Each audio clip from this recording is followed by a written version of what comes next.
श्रीमद् भागवत गीता में बताए गए हैं मनुष्य के बर्बाद होने के ये 5 कारण। हिंदू धर्म में भागवत गीता एक उच्च कोटि का आध्यात्मिक ग्रंथ है। श्रीमद् भागवत गीता को ग्रंथों में से एक विशेष ग्रंथ माना जाता है।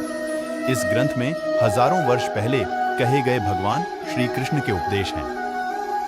उस उपदेश से मानव आज भी कुछ न कुछ सीखता ही है।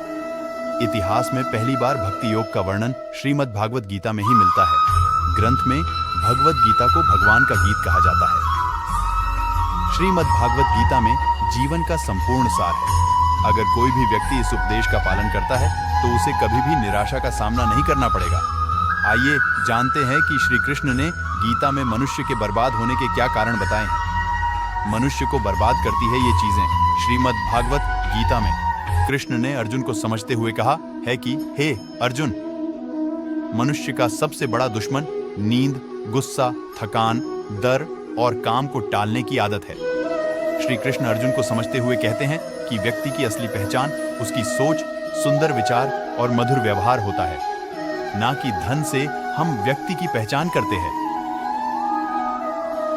जन्म कुंडली ज्योतिषीय क्षेत्रों में बहुत महत्वपूर्ण भूमिका निभाती है। श्री कृष्ण कहते हैं कि व्यक्ति के जीवन में अच्छा से अच्छा और बुरा से बुरा समय आता है, लेकिन कभी भी उसे उस परिस्थिति से घबराना नहीं चाहिए, क्योंकि व्यक्ति का समय उसकी सोच और विचारों पर ही निर्भर करता है।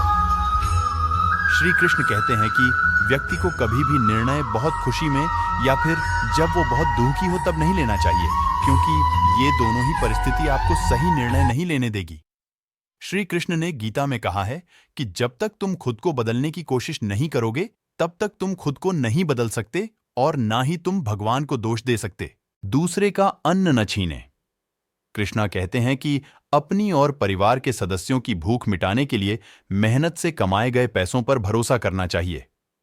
कृष्ण ने साफ कहा है कि कभी किसी दूसरे के भोजन पर अपना अधिकार नहीं जमाएं, क्योंकि वह खाना भी किसी की मेहनत से कमाया हुआ होता है। इसलिए दूसरे लोगों के भोजन को देखना बंद कर दें। दूसरे का धन न हड़पें। किसी को दूसरे के धन, संपत्ति और संपत्ति को अपना नहीं समझना चाहिए। यदि आपने कभी धोखे से किसी का धन ले लिया तो आपको उसे कई गुना अधिक चुकाना पड़ेगा। उदाहरण के लिए, आपको अप्रत्याशित खर्च उठाना पड़ सकता है, किसी बीमारी पर अधिक पैसा खर्च हो सकता है या बच्चे की शिक्षा पर योजना से अधिक खर्च हो सकता है। दूसरों का दान। हिंदू धर्म में दान का विशेष महत्व है। दान करने से पुण्य की प्राप्ति होती है।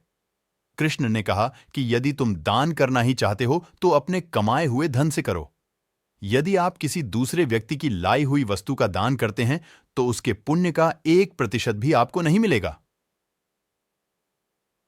परस्त्री परागम। कृष्ण कहते हैं कि परस्त्री के प्रति वासना करना महापाप है। यदि आप एक साथी पाने की इच्छा रखते हैं तो आप चाहे कितनी भी कोशिश कर लें, आप इसे छिपा नहीं सकते। इसलिए कृष्ण ने सलाह दी कि अपने मन और भावनाओं पर नियंत्रण रखें। अगर आप ऐसा करेंगे तो आपकी छवि खराब नहीं होगी और आपके परिवार वालों को कोई नुकसान नहीं होगा। पर निंदा गीता में कृष्ण कहते हैं कि किसी को कभी भी स्वयं की निंदा नहीं करनी चाहिए। अगर आप ऐसा करेंगे तो आप दूसरों के साथ साथ खुद को भी खो देंगे। आलोचना किसी के भी लिए बुरा समय शुरू कर सकती है। आप दूसरों के सामने गलत साबित हो सकते हैं। इसके अलावा निंदा करने वाले व्यक्ति पर कोई विश्वास नहीं करता और यहां तक कि वह प्रेम से भी वंचित हो जाता है। आप सभी को बता दें कि श्रीमद् भगवत गीता में बताया जा चुका है कि कैसे मनुष्य की बर्बादी का कारण उसकी 3 आदतें बनती हैं। जी हां, दुनिया के हर एक व्यक्ति के अंदर ये 3 अवगुण होते हैं, लेकिन जो व्यक्ति इन पर नियंत्रण पा लेता है वह दुख और परेशानियों से बचा रहता है। वहीं जो व्यक्ति इन 3 दोषों पर नियंत्रण नहीं कर पाता है वह बर्बाद होने के कगार पर पहुंच जाता है। जी हां, तो आइए जानते हैं कौन से हैं वह 3 कारण। इच्छा। कहते हैं दुनिया के हर एक व्यक्ति के अंदर का सबसे पहला अवगुण होता है उसकी इच्छाएं। जी हां, कहा जाता है जो व्यक्ति अपनी इच्छाओं को नियंत्रण में नहीं रख पाता है वह जीवन के किसी भी क्षेत्र में सफल नहीं होता है, क्योंकि जैसे ही उसकी एक इच्छा पूरी होती है वह दूसरी की ओर आगे बढ़ने लगता है और दूसरी पूरी होने के बाद तीसरी इच्छा मन में जागृत होती है। जी हां, ऐसे में इच्छाओं पर नियंत्रण न होने के कारण व्यक्ति जीवन पर्यंत इसी जाल में उलझा रहता है और दुखी रहता है। क्रोध। कहा जाता है कई बार अत्यधिक क्रोध आने के कारण लोग गलत निर्णय ले लेते हैं जो उसकी बर्बादी का कारण बन जाते हैं। इस तरह व्यक्ति के अंदर का दूसरा अवगुण होता है क्रोध, लालच। तीसरा अवगुण जो व्यक्ति के अंदर होता है वह है लालच। जी हां, जैसे ही व्यक्ति की एक इच्छा पूरी होती है, उसका लालच बढ़ता जाता है और उसके मन में और कई आकांक्षाएं जन्म लेने लगती हैं जो उसकी बर्बादी का कारण बन जाती है।